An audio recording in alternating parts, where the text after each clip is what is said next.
Good evening, everyone. This is Brody from Outperform Fitness. Welcome to tonight's career chat, where we're going to be chatting to Tim all about his enlistment, his basic training, and his career so far in the Air Force as a network technician.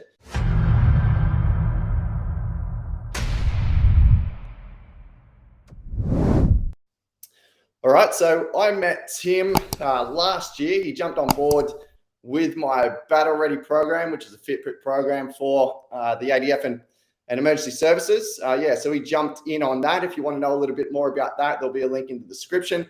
But that's where I met him, and now he's fully enlisted and off and running with his career. So let's bring him in. All right. How are you, mate? Good, Coach Brody. How are you? Yeah, pretty good. We didn't even realize that we are. Yeah. We both got the shirts on, same color and everything. So good. So, welcome, Tim. Thanks for turning up for this. Thanks it really does. I always get a lot of feedback with these chats that it definitely helps a lot of people out because, as you would have known yourself, going into the Defence Force, no matter what service you're going in, there's a lot of the unknown, and those little bits and pieces just help you out with that sort of stuff and prepare that a little bit better. So yeah, thanks for turning up and doing this. And I'm loving your mo. It looks really good. No, I appreciate it. Thanks for having me. And thanks for all your support in the lead up to enlisting as well. It was definitely a game changer. The program that I jumped in on, it was a big help. Thank you so much for all your assistance and guidance along the way. It definitely made a big difference. So awesome. Thank you. All right. So let's just go through a little bit of an intro about you. So very firstly, where are you originally from? When did you enlist? And what do you do as a network technician in the RAAF? Yep. So not quite a qualified net tech yet. We'll get there eventually, hopefully. But I'm originally from Newcastle. I grew up in Newcastle, out at Lake Macquarie, and grew up out there. So what was the second question? When did you enlist? Oh, when did I enlist? That's right. Yeah. So enlisted on August 30 last year. The application process though took about probably 12 months to do. Had to kind of claw my way back from a medical class 4, which was fun, but that's all right. Here's what we got there in the end. Application process took a while, as it can with a lot of people, but ended up enlisting on August 30 last year. Awesome. And as a net tech is quite a new role still. It's part of the cyberspace team. There's a lot of information on it on the ADF jobs website. But in a nutshell, net techs, from my understanding so far, are supplying the cyber warfare analysts with a lot of their infrastructure. So we'll go in, set up their networks for them. We'll maintain their networks for them as well while they do their little secret cyber stuff that they do. So we'll maintain the integrity of it, manage it for them, but we'll also work with a lot of aircrafts on their communication systems and all that kind of stuff. So net techs also get involved in the combat support squadrons too. So it's quite a broad role. So it'd be good fun. Good opportunity just to go anywhere you want, really. It's same as being a mechanic. You're just integrated to any sort of unit. Everyone's got some sort of machine that needs fixing. So it's a good opportunity to be able to go anywhere. Yeah, exactly. And the net techs can be posted pretty much to any base. Super broad role. They ended up combining the CE Tech and the Syscon role to create the net tech. And then I think they brought back CE Tech not too long after, perhaps, because CE Techs are still around. It's a lot of that communication side of things, but also part of the cyberspace team. So, Awesome. All right. Well, just to let everyone know how this sort of chat's going to go a little bit. So firstly, I'm just going to ask, just go through some general questions that I like to ask people, just to withdraw a bit of information out of you. And then there were a few questions that were posted in the actual event feed as well. So those guys jumped in and put them in nice and early. So I'll get them answered. And then we'll check out if there's any comments as well. So yeah, again, if you get any got any questions, leave them in the comments section, and we'll go around and answer them at the end if we've got a bit of time. Yeah, And, sorry, my daughter is still hanging around. Yeah, it's like, hello. Okay, I'll see you later. I'll have to hear how good. So yeah, let's get into these questions. All right, very first thing we'll get into is your enlistment. So we'll just go through that a little bit. So what did you do before you enlisted? Great question. I was a sound engineer in the live production industry, and worked as an account manager for a production company. So full time, like day to day, I was working with clients, doing their quotes, doing their events, that kind of stuff. But had a career as a sound engineer and kind of like a video technician as well. I did video as well. But so that's kind of what I was doing before enlisting, and then kind of COVID hit. And I don't know if you know much about the events industry or not, but it definitely didn't have much happening during COVID.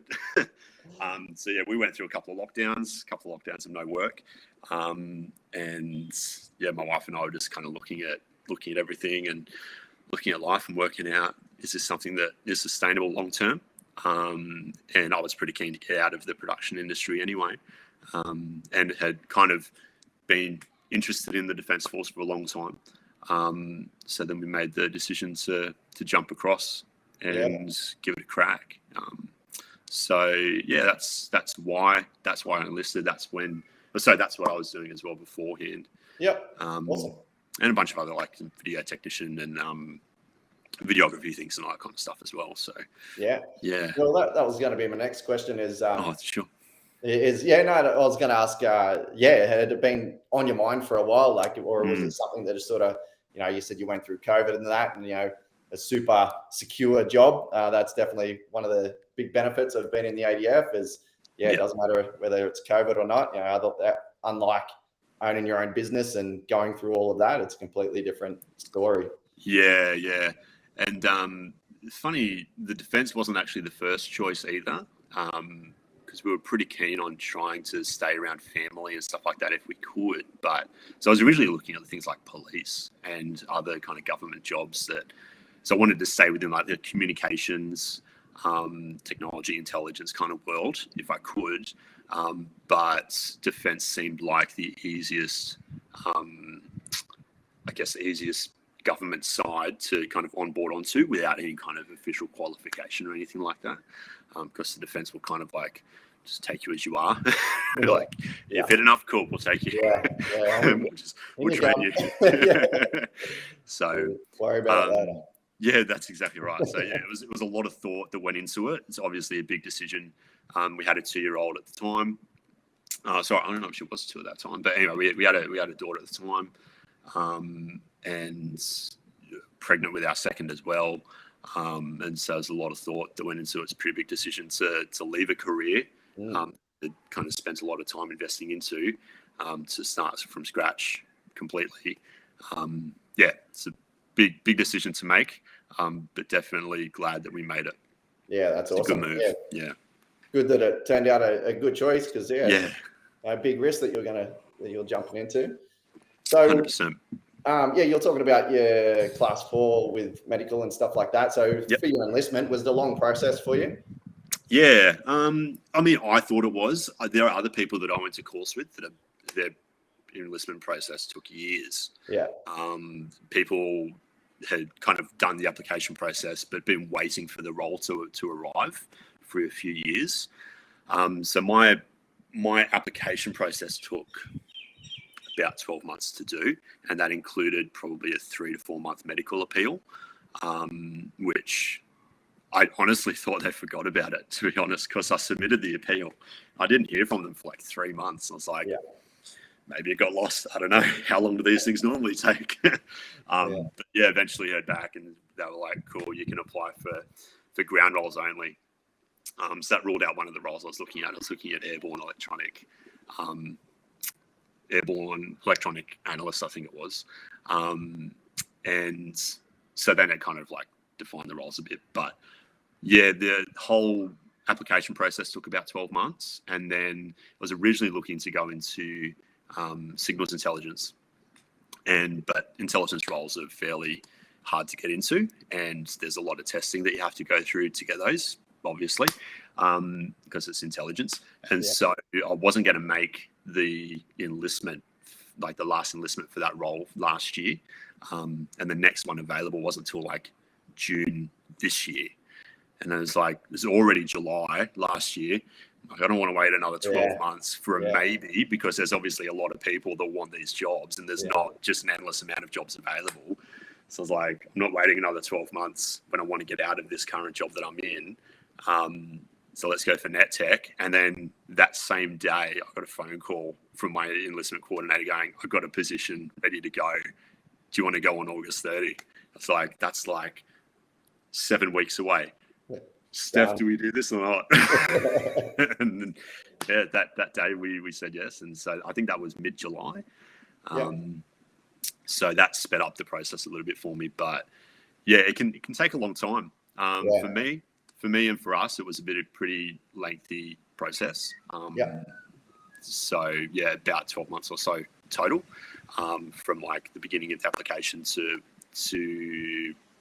enlisting and going. But yeah, I know other people that waited for their jobs to be available for like 3 years.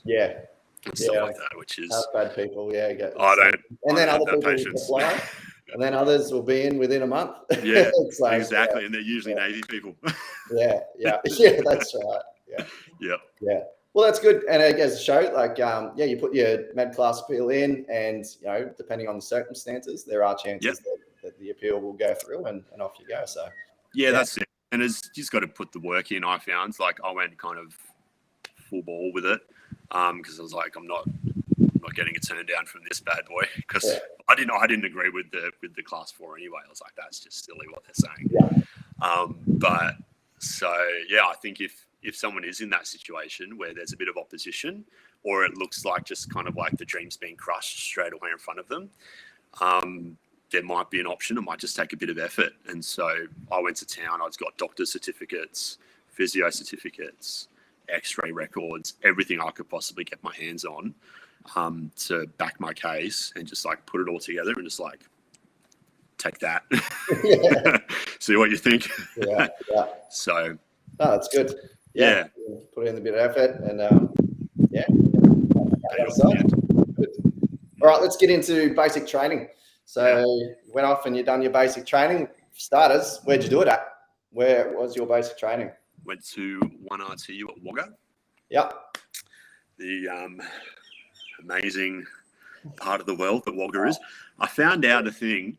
I found this really interesting. I don't know if you've heard this or not. I don't know if it's, don't quote me on this 100%, but I found it very interesting. I hope it's true, because if it is, I find it quite funny.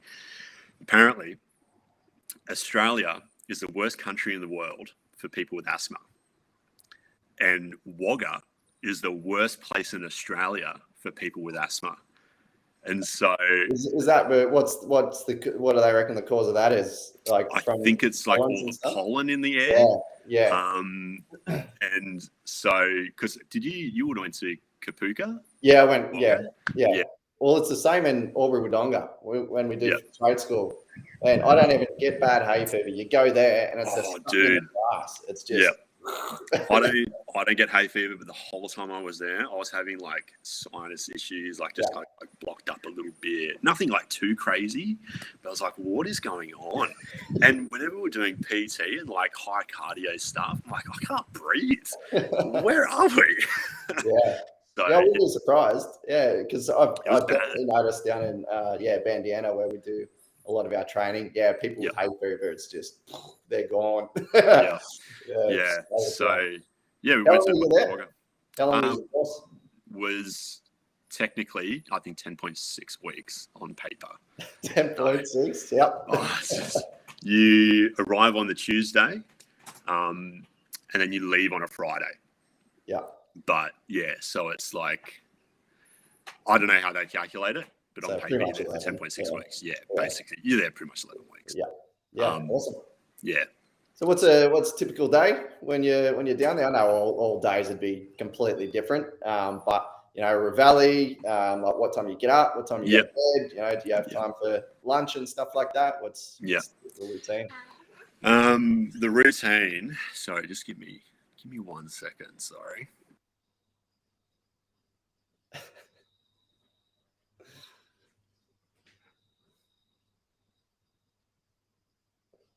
Sorry. You're right. Child standing at the door. Yeah. It's like. Yeah. So wake up at 5 a.m. Wake up, hallway 16. That's the wake up call. Well, that was for us because we were course 16. First week, you're woken up by the corporals. So first day, you're woken up with crazy yelling down the hallway and all that fun stuff, and bit of shell shock. What the heck's going on? Get out in the hallway, you're standing there and you're getting yelled at. But yeah, so 5 a.m. wake up. You've got until what time is it? Meal parade formed up at, I think, 20 to 6. So wake up at 5 a.m. and you've got basically until 20 to 6 to be bed made, room up to inspection standard, shaved, dressed, all your whatever you need for the day. You're not allowed to go anywhere without water. Permanently have to have water on you if you're outside the block. So make sure you've got your Camelback filled up, when you like notebook and all that kind of stuff for the day. And then bringing back memories. Yeah, formed up out on the actual Values Road with the rest of 1RTU, basically ready to go for the raising of the ensign. So then you march up to the mess. It's about 800 meters to the mess, and it's all nice and flat, thankfully, unlike Kapuka. We went there for our range practice, and I was like, you just do a heap of walking? Like, do you just, is things far away for you guys? Yeah, they can be. Yeah. So the mess is almost a kilometer away. And then you've got like the uniform shop is further past the mess. The armory is past the mess. So a bunch of things like up that way. There's some interesting stats that we can get to in regards to how much you travel and stuff like that at 1RTU if you want to. But yeah, so meal parade 6 a.m. and then get back to the block. You kind of start the day at around, what is it? I think it's around 7, anywhere between 7 and 7:30. You'll kind of like kick off as a squadron or as a course and go and do your thing. That could be anywhere from like drill practice to class lessons to whole range of stuff. Could be anything. You could have done something as a course that you weren't meant to, and the corporals decide to do some corrective training with you, and they get you to run your morning routine over and over after breakfast. Just to build up morale. Exactly. And then lunch is at, I think, like 11:30, something like that. So you've got to form up again for meal parade, march back to the mess, do lunch, and then your afternoon is, again, could be drill, could be class, could be a whole range of stuff. There's obviously a lot that they cover in 1RTU and in basic training, from all your weapons stuff and all your green team side of things, so like all your field training, all that kind of jazz, through to all your theory, plus all your standard military stuff like drill and all that. So yeah, that'll be the afternoon, and then dinner was at, what time was dinner? I think 5:30 was dinner. But again, you've got to form up before that. So you form up on Values Road, lowering of the ensign, and then march up to meal parade, do meal parade, come back, and then you've got all of your nighttime things that you need to do. So end of day can vary. Varied a lot for us. It could be 4 o'clock, could be just before meal parade. There was one time we had to do a muster parade, and the sergeant that was doing it was our AGI sergeant. and he wants to do a debrief with us about something. And he ran his debrief right up to 5 minutes before step off for meal parade for dinner. And a whole bunch of us weren't changed and our GPUs ready to go. And so he looks at the time and goes, all right, some of you guys have some things to do and you've got a place to be, so I'll see you in a few minutes. And we just legged it down the hallway, just on GPUs, get up on Values Road. So it changes like every day. It can be different every day. But yeah, basically, it's safe to assume that you're working right up until dinner.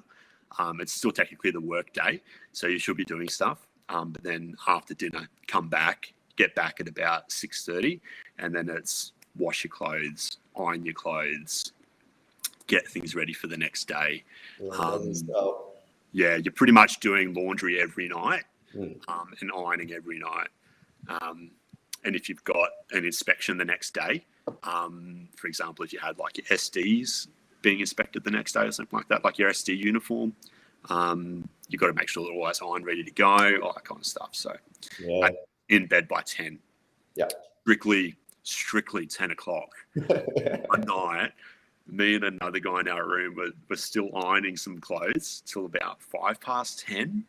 Corporal walks in our block, and we made the mistake of leaving our room door open. She walks in our block, and we didn't see it. She just pops up out of nowhere in front of our room, starts yelling, "Do you know what time it is? It is so past o'clock." We're like, "What do you mean?" And so, nice. Be in bed by 10. And then do it all again the next day at 5 a.m. when you get woken up. Yeah, that's it. Doesn't stop. Yeah, all the prep the night before will definitely help you out. And if you're lazy, that's it. You can definitely stitch yourself up if you don't prep well the night before. Get your uniforms out or whatever, lay things out the way you need to, so that all you need to do in the morning is just if you're saving minutes here and there, it all adds up. Makes a big difference. Perfect. So, and if you guys are trying to get into a routine at home, if you train the next day, get your shit ready for the next day, get all your clothes out, ready to go, start getting in that sort of frame of mind, that sort of routine, prep your food, know what you're going to be eating the next day. It's all about plan and prep the night before. Yeah, and the tricky thing is they don't give you any details about the next day. They don't really tell you what's coming up. So it can depend on your MSIs and your sergeants and corporals and how they want to operate. Some courses will get their schedule for the rest of the course at week 4. We didn't get ours until probably week 8, week 9. And so you're just you find out what time you need to be ready by the next day, and it's pretty much be formed up out the front of your block at this time with this kit, and you kind of piece the rest together from there. If you got all your battle gear on, you're probably doing battle PT or something terrible like that. Yeah. So just accept it, whatever's happening. Exactly. Just roll with it. So what were those stats you're talking about? You got some stats. So they were finding that a lot of people were getting injured, with shin splints and stress fractures and all that kind of stuff. So they did a bunch of tracking on certain courses. They did ankle monitoring, GPS tracking, all that kind of stuff. And so the ankle monitoring not only measured distance, but it measured force, stepping force, all that kind of jazz. And they gave recruits GPS vests and things to wear. And so based off that information, because why is everyone getting injured? Based off that information, they've come up with a shoes to boots program, which they slowly ease you into wearing boots, which I didn't know until we're kind of in the middle of it, to try and reduce injury. So you kind of start off doing boots one day, joggers the next day, boots the next day, joggers the next day. And in terms of distance, apparently it's the average recruit can travel up to 90 kilometers a week. And you're marching. You're marching that. You're marching 90 kilometers a week. Marching is different to normal walking too. Correct. Yeah. So I found in probably the first half of course, my hip flexors were just so tight and so sore, just because the way you support your body when you're marching is obviously so different to walking. Yeah, I was in a lot of pain. I was real tight. you just got to work through it. You're just working muscles a different way, so they get fatigued differently. But yeah, once you do 3 meals a day, like marching 3 meals a day, it's nearly 6 Ks just on meal parade alone. Yeah, every day. Yeah. So yeah, the way that they stagger that is they'll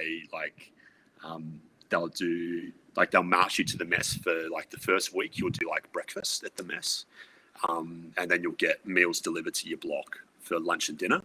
Right. And then the next week they add another meal to it, so you'll do like breakfast and dinner. Yeah. From week 2 onwards, and then week 3 you're doing breakfast, lunch, and dinner. So they try and slowly increase the load at which you're marching, because it's not just meal parade; it's also drill. Yeah. And it's also marching to and from classes, and it's also marching to the clothing store, which is even further. So yeah, it's a whole bunch of stuff. So, which is pretty cool. I think it's a great idea. I really appreciate it. I'm kind of used to wearing boots because coming from the production industry, wearing steel caps is a fairly normal thing. But for someone, some poor 19-year-old fresh out of school who's never worn a pair of boots in their life. When I went through, it was, and we had the old boots as well. So there's all the new ones coming through. But so we went, I think it's an awesome idea. Like I've seen so many injuries going through just through shin splints and everything. Because those boots we had too were pretty much wooden planks that you're stuck on your feet, and it just cause so much havoc. And then you're walking ridiculous on these brand new shoes that you just put on your feet, and blisters and everything. Yeah, you got to break them in, but also you got to do all these drill lessons while you're breaking them in. No, that's awesome that they're doing that, getting all the stats and so it's really cool. So it's good to know. But yeah, you do end up marching a lot. You travel a lot. It also means that you really got to try and keep up your nutrition as much as you can, so that you're fueling your body properly. The meals are pretty good. I actually thought the mess was pretty good at Wagga. I thought the meals were good. But yeah, there were definitely some younger recruits that I'd see in our course that just got like meat and potatoes on their plate. I'm like, where are your vegetables? It's like finally their mum's not plating their food up for them, so all of a sudden they don't have to get the vegetables if they don't want. I'm like, you need to get yourself sorted. Definitely help out. Yeah. All right, awesome. So definitely like aerobic training and lower body strengthening will help with that a lot. Yeah. So 100%. All right. Just at your basic training, what do you reckon the most exciting thing was that you did down there? Range. Yeah. Cool. 100%. Had you ever shot anything before? Once. I shot a shotgun once. Yeah. So going to Astaya was pretty cool. But yeah, those 2 days were the best 2 days of all, of course. Aside from leaving. That was sick. It was a good couple of days. I walked away from those 2 days. I'm like, all I want to do is shoot a gun. Good. So you only do Styres. They haven't included anything else. Just the Styres down there. No. So pilots get trained in pistols. Yeah. But no, if you just do normal enlistment, you just do the Steyr, and it's the F88. It's not the EF88. Yeah. So the Army guys, I'm pretty sure, have the EF88 now. And if you go to like some RAAF bases will have them now, so because you need to do your weapons test every year, so you'll probably get to use an EF88 on your weapons tests once you finish one RTU. But at one RTU, it's the old F88. But still, like, man, that thing is indestructible. Like, my gosh, at our field exercise, I didn't really get to clean it very well at all because you're just flat out, so busy. And like nonstop, and it rained pretty much the whole time we were out, and that thing didn't stop once. I was pretty impressed. So, but yeah, the range was awesome.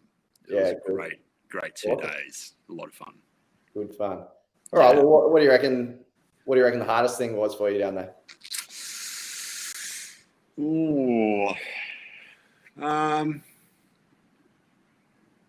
I think for me, probably being away from family, from my wife and daughter. Our second daughter was born while I was at 1RTU. Yeah. Right. Yeah, so that was pretty rough, and I didn't get to go home at all for that. So, mind you, like, I've shared that with a few people outside of like in the RAAF, and the general reaction is, "Are you freaking serious?" I'm like, yes, I'm serious, but I mean, they were still good about it. They still do what they can, but at the same time, you're joining the military. You're at basic training. There's an element of you know what you're getting yourself into, and you knew the due date of when your kid was born, so the choice was kind of yours. So they were still really good about it. But yeah, definitely being away from those guys was hard. Missing all that was hard. I was lucky enough to be able to have my phone on me the whole time.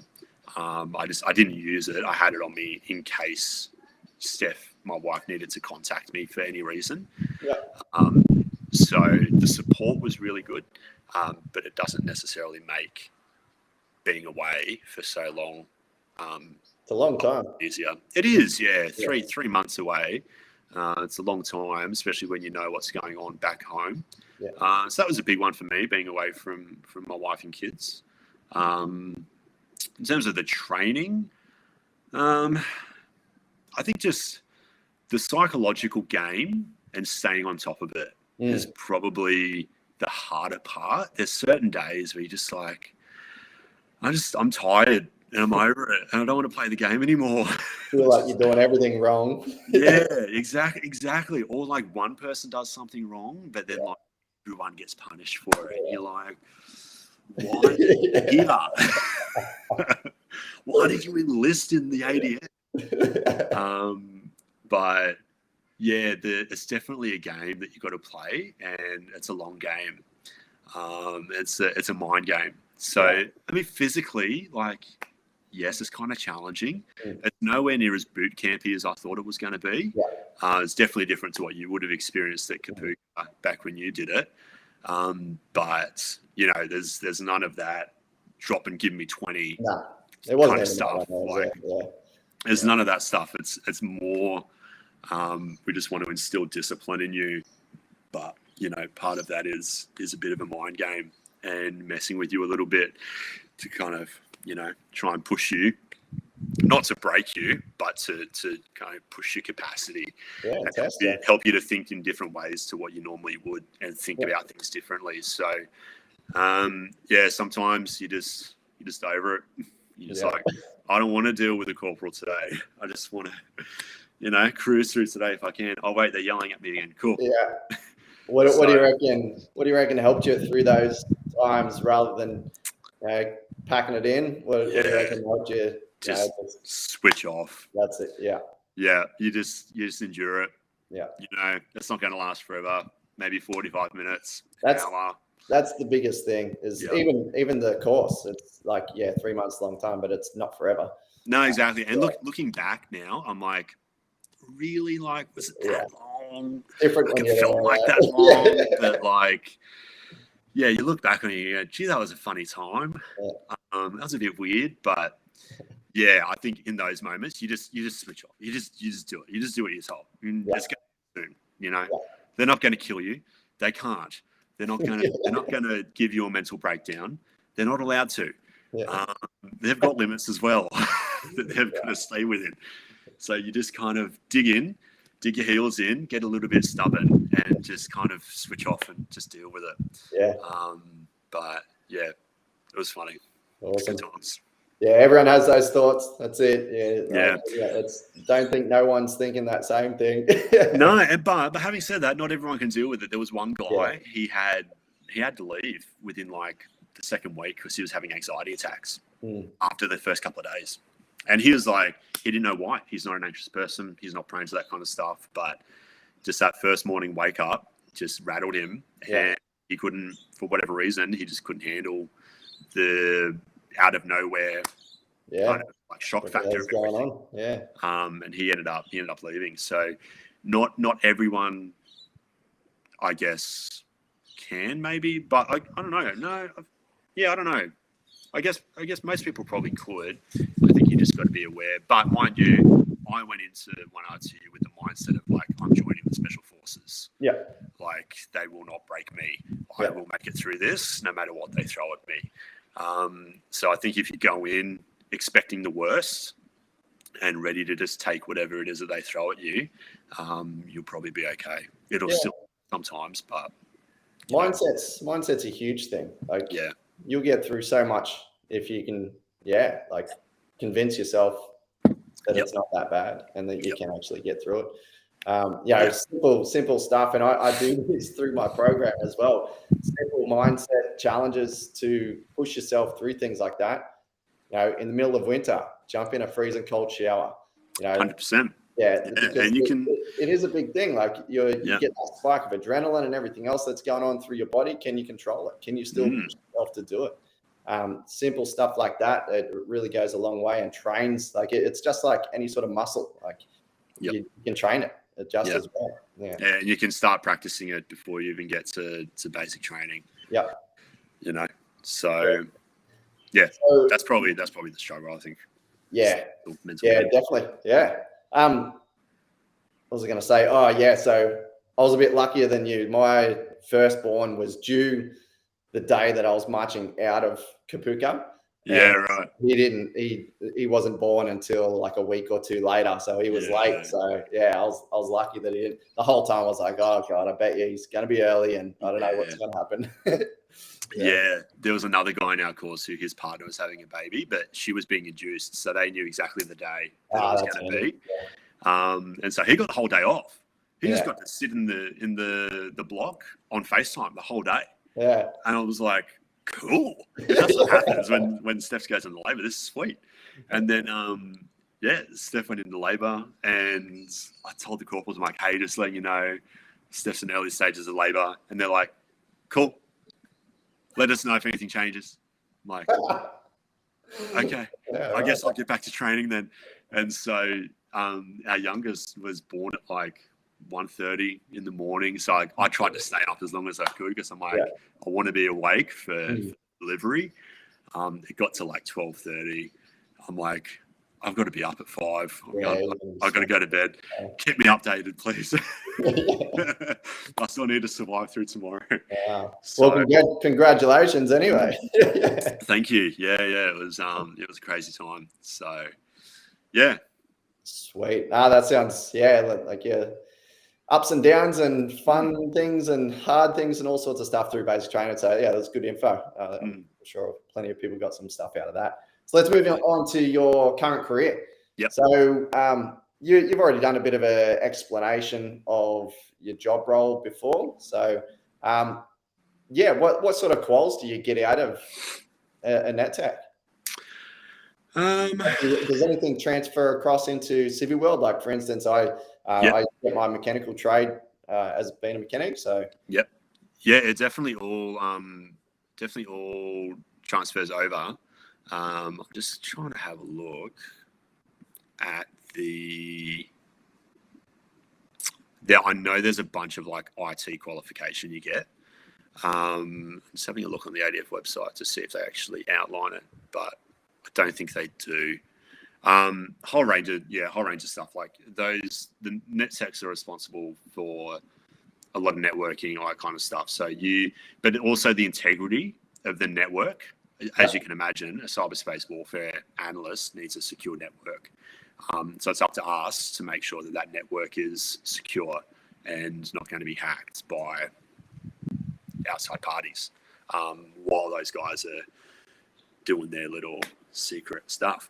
So as you can imagine, the qualifications would then be in lines with IT, network security, all that kind of stuff. So definitely qualifications that carry through to the civilian world, and from my view, fairly significant ones as well.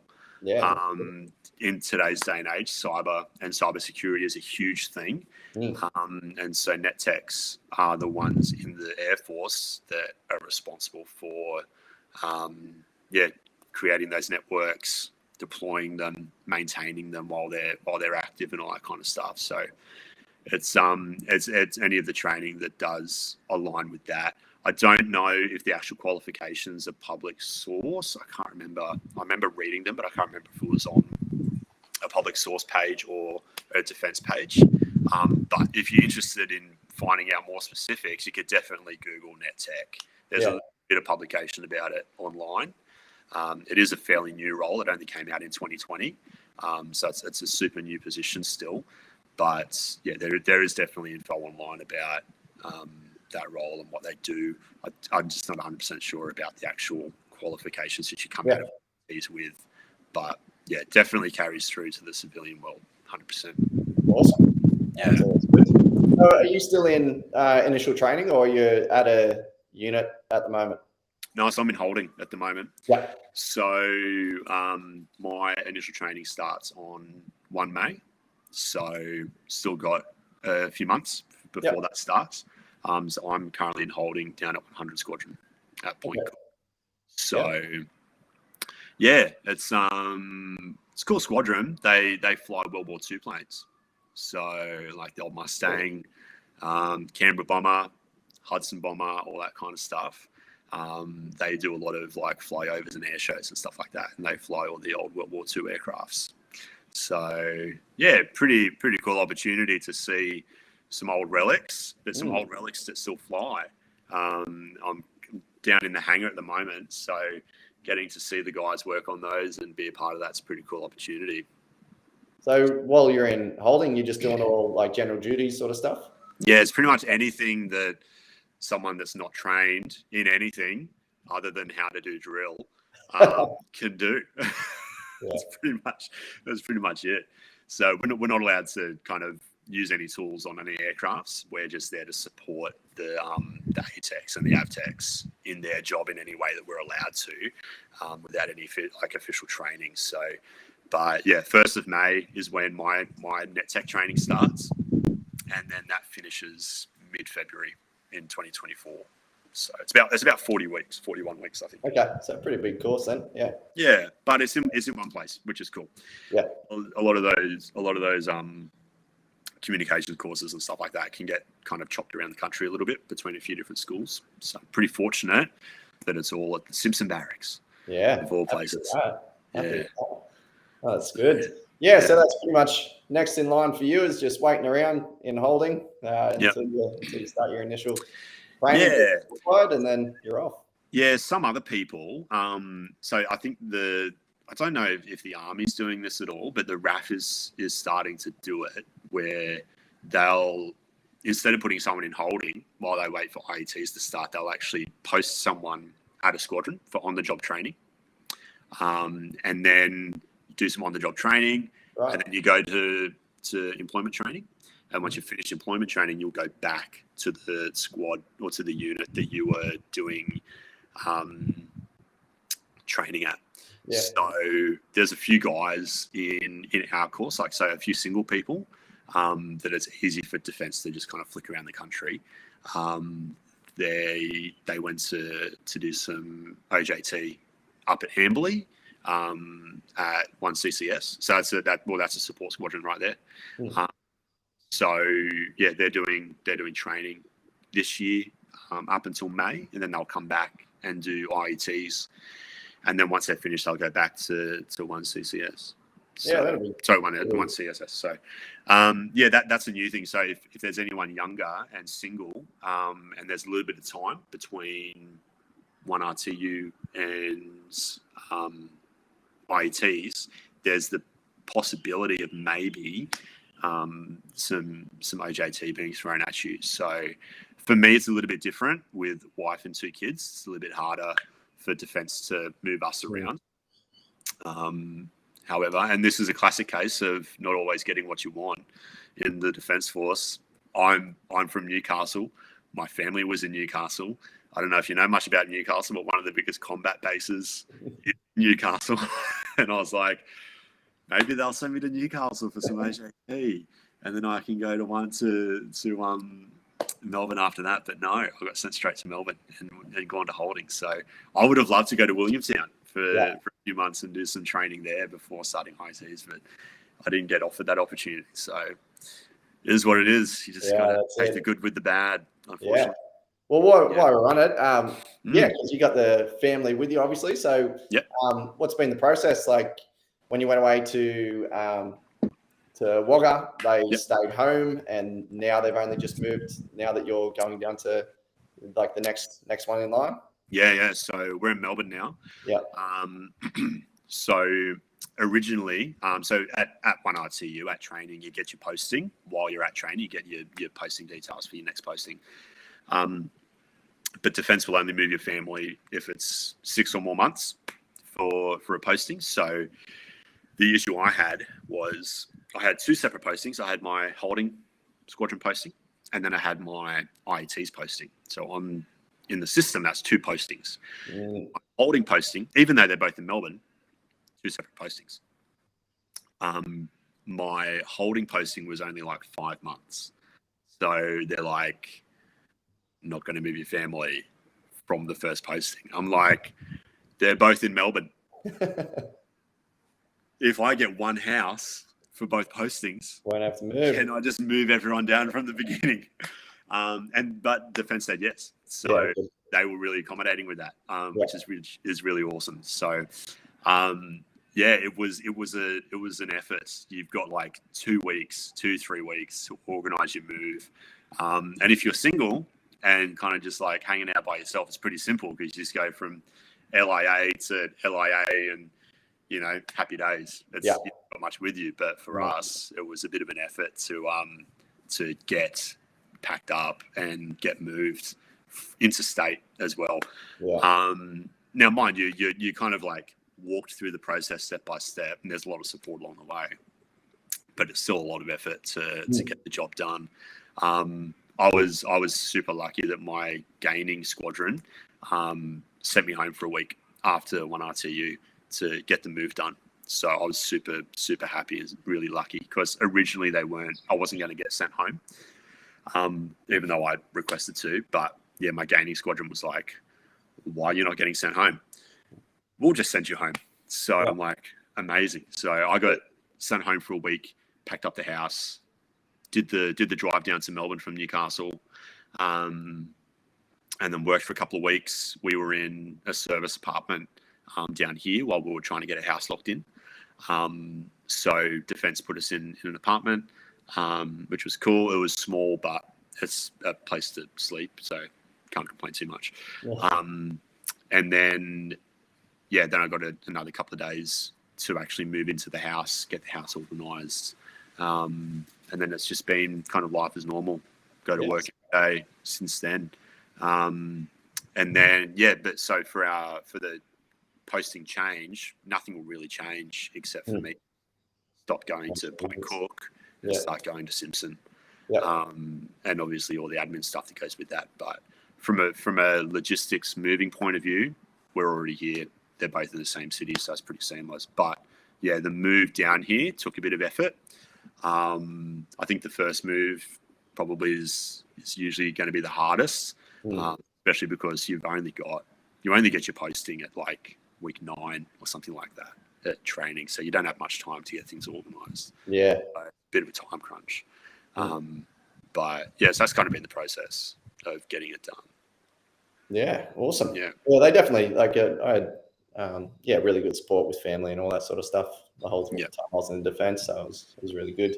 Yeah, moving and stuff, like everything gets packed up for you, and exactly, it's still a lot of effort for you to go through it, but they definitely help with a lot.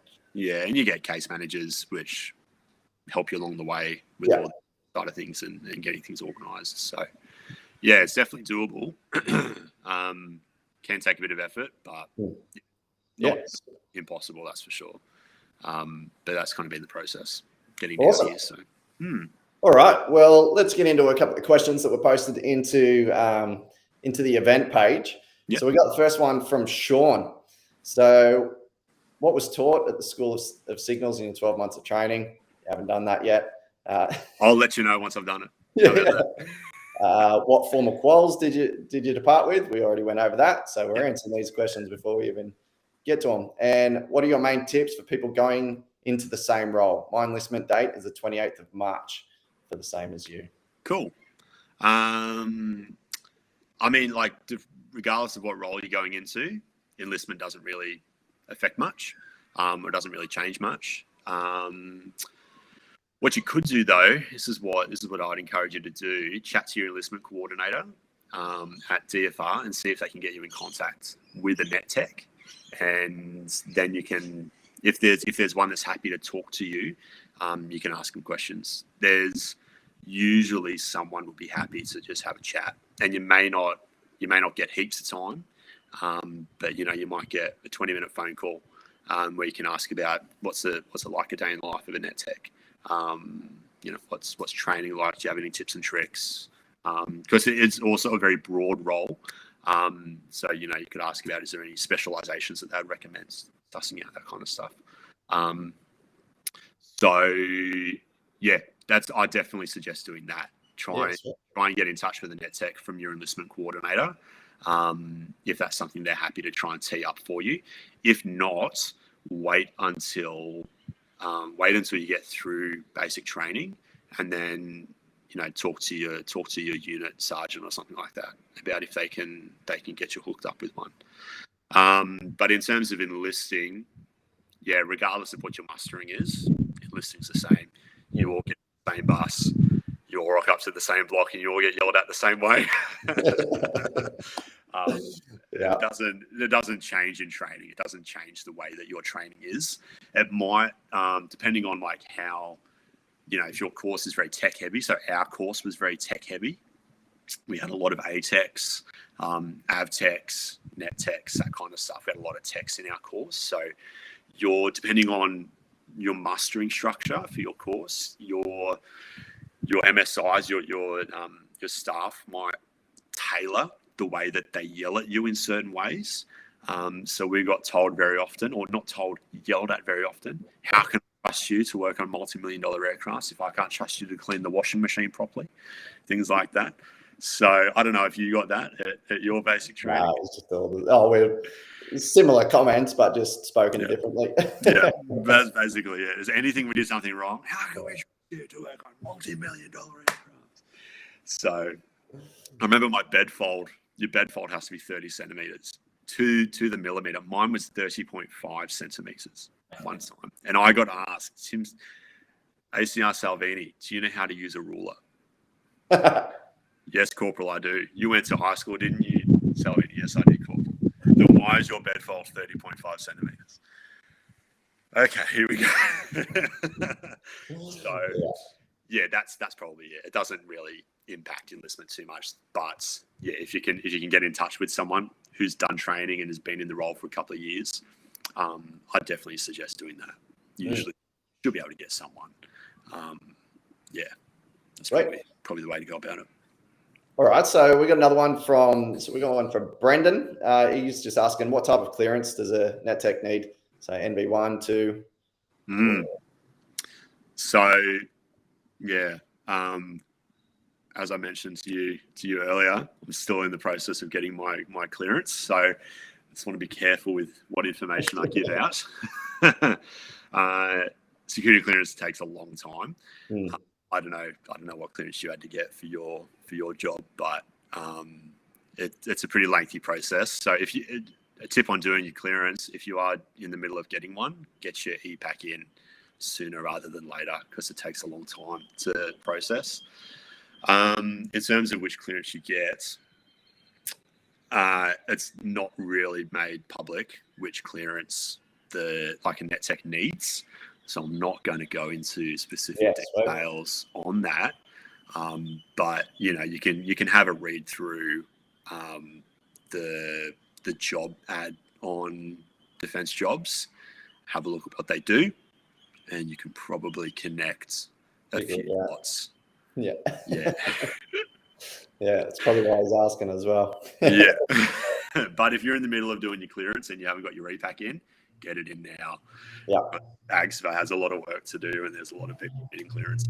So it can definitely take a lot of time. Even just the last one, I just had to have the NV1, and it's like I was in before any of that came in, and then when it came in, it's just like far out. It's a big job, and to go up the next levels is a lot more. And it's a process that will probably spill into one ICU as well. So if you don't have your clearance, if you haven't received your clearance by the time you go to training, no one does. I don't think I met anyone that had their security clearance finished and cleared by the time they started training, because you generally still are getting things organised at training, including your interviews, all that kind of stuff. So I did my interview at 1RTU, and they're really good about that. They understand that you have to get your clearance, and so they make time for it, and they make time to let you do it. So, but yeah, don't be lazy with getting your clearance sorted. Get it done. It's boring as heck, but get it sorted. Get onto it. Yeah. All right, we got one from Kira. Oh, we've already answered this one too. What is basic training like for the 10? She even put the 10.6 weeks. I'll tell you what it's like. On top of it. It's long. All right. Having said that, actually, on the length of it, the middle of it is kind of like the worst. I found the first couple of weeks, you're like, oh, this is exciting. We're at training, like cool. And then come like week 3, when you start doing your green phase and you're getting yelled at by Aggies, you're like, cool, the novelty's wearing off a bit now. The kind of like week 4, 5, 6 is really, really slow. And that's kind of the time when I think a lot of people go like, I'm done. Like I'm not keen anymore. After week 6, kind of like week 7 onwards, it just flies by. The days are long, but the weeks are so quick. Like before you know it, you've got weekend leave again, and you're out hanging out. And the weeks, the last kind of third of the course is super fast. So if you get to the middle of it, and this is part of the mind game that we were talking about earlier, if you get to the middle of it and you're like, this sucks, I don't know if I want to do this anymore, keep pushing through. It's the reason why you enlisted. You obviously want to be there. It's the last part of it goes really, really quick. So just stick with it. Exactly. All right, now we got one from Nathan. Not very ADF related. This one is this the Chewbacca one? Yeah, I did look at this one. Does Chewbacca have pecs or a row of nipples like a dog? So I read this question last night, and my wife was sitting next to me. So I turned to her and I said, Steph, what do you think about this? What does Chewbacca have? And we were kind of discussing, is he like a bear or is he more like an alien? Does he, is biology that of what a bear might have, or is it just nothing at all? I don't really know. I'm more inclined to think that he's probably got pecs. You look at just his physical stature. He's got his arms, legs, stands up straight, all that kind of stuff. So I'm leaning more towards pecs. Kind of like a big foot sort of thing. Yeah, can't be 100% sure on that one, unfortunately. Yeah, I went with air in the way to really get a clear picture. So I went with the row of nipples.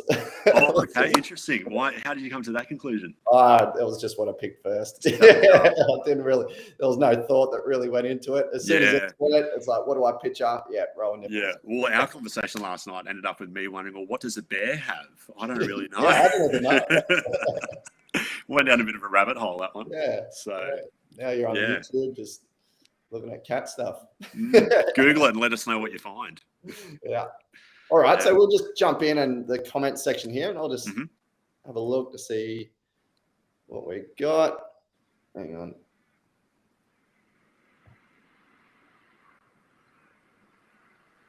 I'll just get rid of this. Okay. Can you please give a rundown from arriving week 1 to when you graduate? We did that pretty well. What was the final physical challenge like? By that, I'm guessing they mean the field exercise. That, or did you have to pass your PFT as well? Yeah. Before you left? Yeah. Yeah.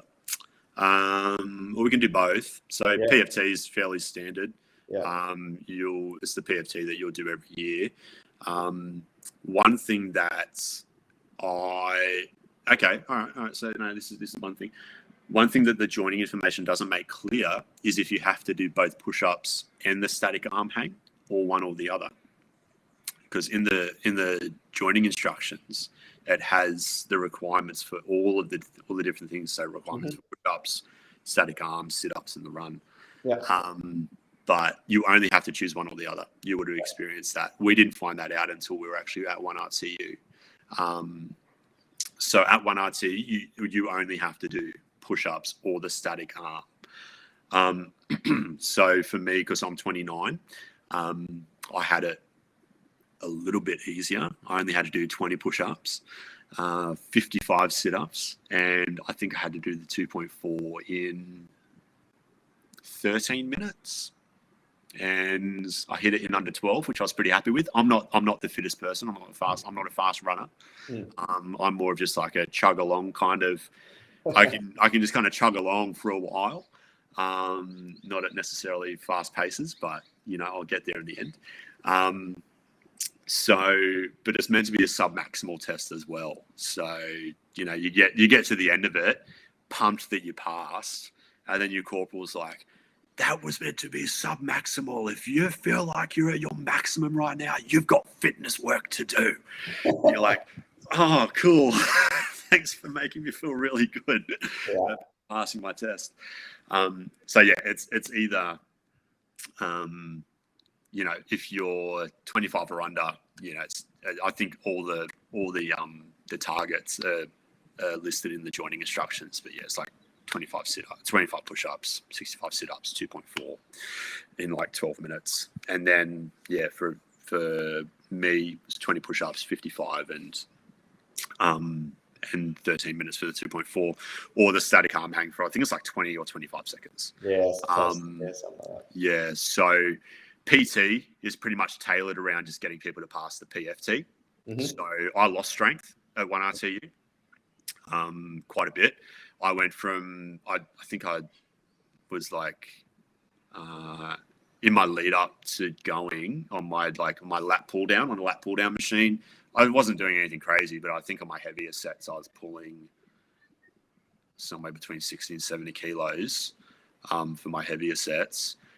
And then I tried to do lat pull downs at training, because at the end of 1RTU, you get do your own gym session. Essentially, you can design your own, you get to design your own PT sessions for the last couple of weeks, and you get access to the gym basically. So, because once you finish your PFT in week 8, I think it is, or week 9, PT finishes. You kind of manage your own PT. You go to the gym yourself. And I went to going down to 35 kilos on the lat pull down, 40 kilos tops. I was like, what has happened while I've been here? Yeah. Why can't I do this? So yeah, I know a lot of people lost strength. Some people just maintained it. Some people gained a bit. People that struggled to do push-ups and that kind of stuff, obviously they would have gotten stronger in doing that. But if you go into 1RTU fit and strong, you're probably going to come out a bit weaker unless you work hard at maintaining that in your own time as well. You don't get time to just go to the gym throughout the day. It's if you go at night time, but then you sacrifice your night things that you need to do as well. So it's kind of a balancing act. So yeah, PFT is fairly standard, but it's either push-ups or flexed arm hang. But then exercise Raboul, which was the field exercise, was crap. It sucked. It rained on us. It hailed on us at one point. And it all depends on the ADG stuff that you get. ADGs being the air defense guards. Yeah. They run all of the field exercise stuff. And depending on which ones you get, depends on how hard they ride you. We got a brutal team of Aggies, and they went hard. So they were because it rained so much, our hoochie pits were getting flooded. Basically, so where you get there on Monday morning and then you leave Wednesday morning. So Monday night, Tuesday night, but all of our hoochie pits are flooded, but we weren't allowed to really do anything about it until 10 o'clock at night. And Ravelli at Raboul is, I think, 5:20. You get up at 5:20 and then you're on picket until 6. So, it's you're going through the night. You're like, I have nowhere to sleep because it's a pool. It's literally a pool in my hoochie. I need to fix this so I can go to bed, and it's nearly 10:30 at night, but I'm not allowed to do anything about it yet because I haven't been told to sort it out. So yeah, it was tough. You're running around a lot. You're sandbagging. You are building sandbag walls. You're tearing sandbag walls down. You're setting up cam nets, setting up 11B tents. It's just a hard slog for 3 days essentially, and it is one of those things where you just got to head down, bum up, just get through it, keep moving. The Aggies hate seeing people walk, so they, like, if you weren't running, they would just yell at you for moving too slowly, just things like that. So if that's what they're referring to being the physical challenge, it sucked. But it's meant to suck. It's not meant to be easy. But it also depends on your Aggie staff a little bit as to how much they're going to torture you. But you get through it. You work together as a team. Just get over it. Get over, resolve to the fact that you're going to get no sleep early on. I think the first night I got maybe 4 hours sleep because you got to do picket overnight as well, like 24-hour pickets. And the second night, I think I got maybe 3 hours sleep because we were doing hour on, hour off picket overnight because we were technically at high alert from like activities that happened throughout the day. So yeah, it's tough, and some of us nearly got trench foot and stuff like that because the whole ground was flooded. Yeah, just running around in wet boots with wet socks, and it was nasty. Yeah.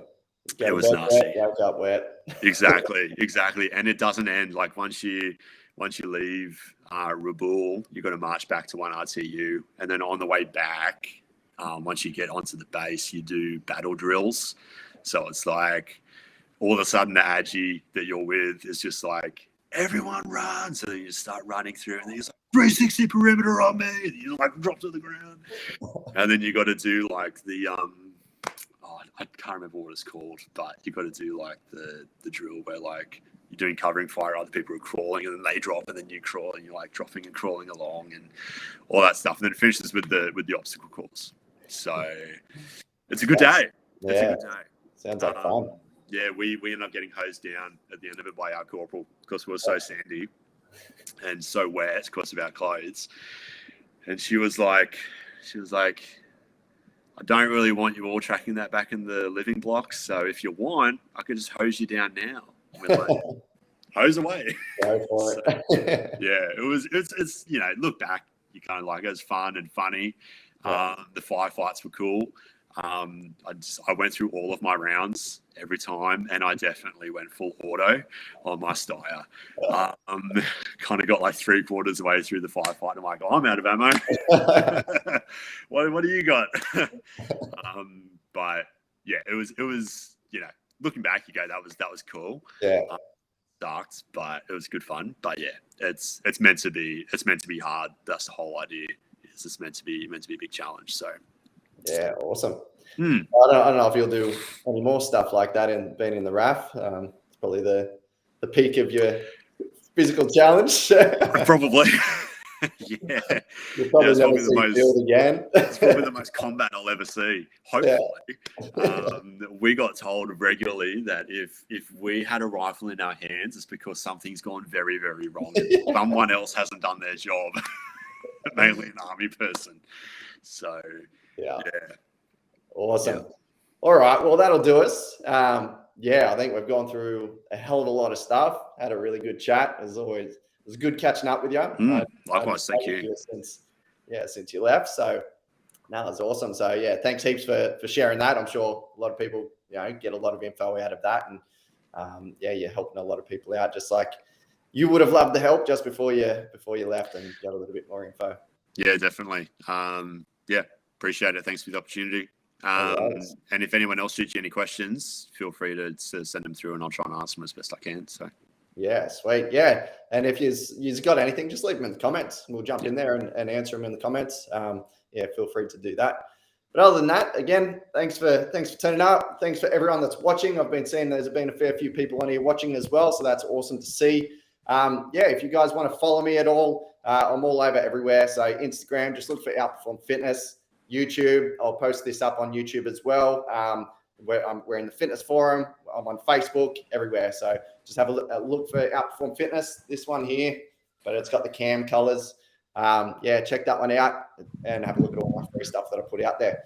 Again, if you are interested in that Battle Ready Fit Prep program for ADF, emergency services, or anything like that you're trying to get ready for, I'll link. Yeah, I'll put the link in the description for this so you can check that out and see if it's something that you might want to get started with. 100% recommend doing that to get ready. Absolute game changer. And also, everyone listening, Brody is freaking awesome and is happy to work with you with where you're at. When I did that program, I had a few obstacles to overcome. For example, like access to gyms, all that kind of stuff. And I remember I think I got sick at one point mid-program. And no factor, no issue at all for Brody. He was like, "Yep, cool. Let's adjust the program this way. Let's bring you back to this stage so you can kind of catch up a bit." So definitely worth doing. And Brody is a really awesome support along the way. So 100% recommend doing it. It was great. Thank you very much. And I haven't paid him to say that at all. No, nothing. Just happened. Yeah. All right, awesome. Yeah, that's it for tonight, guys. I'll be putting in more of these career chats, the more people that go through. So yeah, always giving you plenty of information. But yeah, that's it for tonight. Enjoy the rest of your week, or yeah, whenever you're watching this, enjoy the rest of your day/night. And thanks again. Catch you all later. Thank you.